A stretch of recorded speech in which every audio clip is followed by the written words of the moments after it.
আমাদের পৃথিবীতে প্রত্যেকটি মানুষের বেঁচে থাকার জন্য খাদ্য, বস্ত্র, বাসস্থান খুবই প্রয়োজন।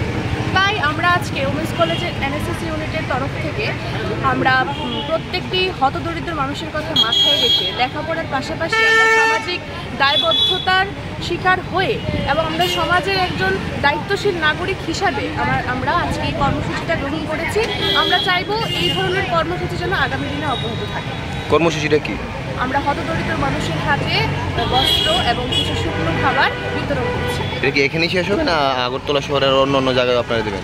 আমরা আপাতত লক্ষ্মীনারায়ণবাড়ি স্থিত এই হতদরিদ্র মানুষদের খাদ্য, বস্ত্র আর শুকনো খাবার বিতরণ করছি।